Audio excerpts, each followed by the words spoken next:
So we're saving now, right? Yep. Where do we take this money? What should we be doing as we save? I think a big thing is, let's look at, your expenses, take that step back so that we can save. Right. Do you need the $500 car payment? What's your living expenses looking like? How much money are you spending out every weekend, right?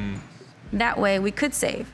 So now let's say you have $20,000, $30,000 in the bank. What's next? That's a fantastic question, and there's no one answer. And that's another thing I'll warn against is people are looking for the answer. As I often say, which I didn't make up, I obviously stole, but perfect is the enemy of good. People want to make the perfect investment. There's no such thing as a perfect investment because there's risk in everything we do, right? People say, well, I put it in the bank. Well, what if the bank goes out of business? Because that's happened, right? So there's risk literally in everything we do. And that's good. That's okay. It's the risk that allows us to get the return.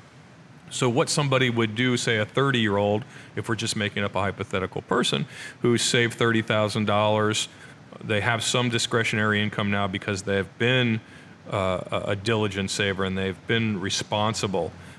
What should they do? Well, I think there are a couple of easy ones. If you have children, obviously saving for your children's education is part of the equation.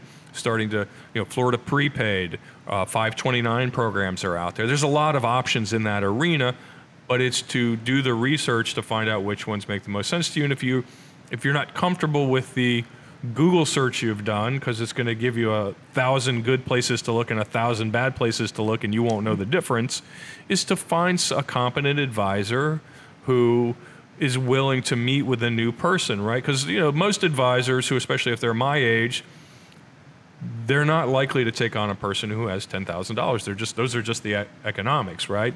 That's not right or wrong. That's just the case. That said, we would, because we have young advisors who want to work with young people and grow their practices with those people. So to have a partner, and yes, would it cost you a little bit of money? Sure. It certainly will, but I think it would be money well spent if you have a partner who can say, I'll put this much in your 529 plan or in Florida prepaid, maybe start an IRA with this, or is a Roth better or is a traditional better? And what's the difference and why would I do that? Have somebody who can explain those things to you in terms that you can understand.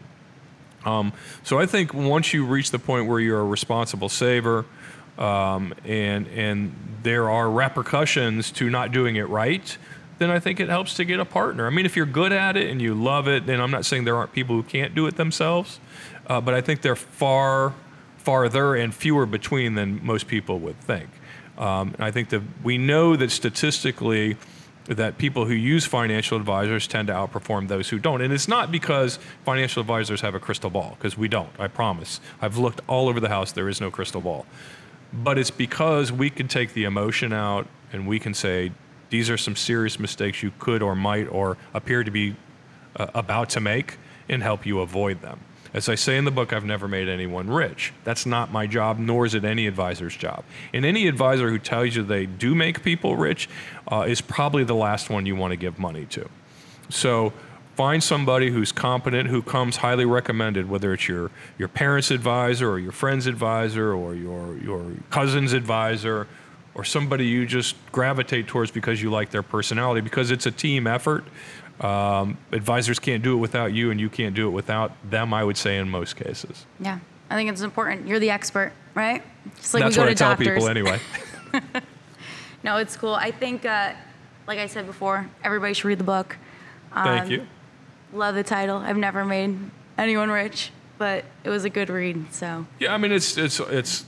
I tried to be as honest as I could possibly be. There are you and I were talking off camera about there are compliance issues with being overly honest, but I did the best I could.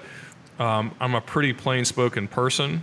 I tease that I'm just a redneck from Florida, and I hope that comes through because I think a lot of times people are drawn to jargon, people talking in acronyms and over their head and on television or whatever it is. And my personal opinion is the more jargon you hear, the less that person actually understands what they're talking about.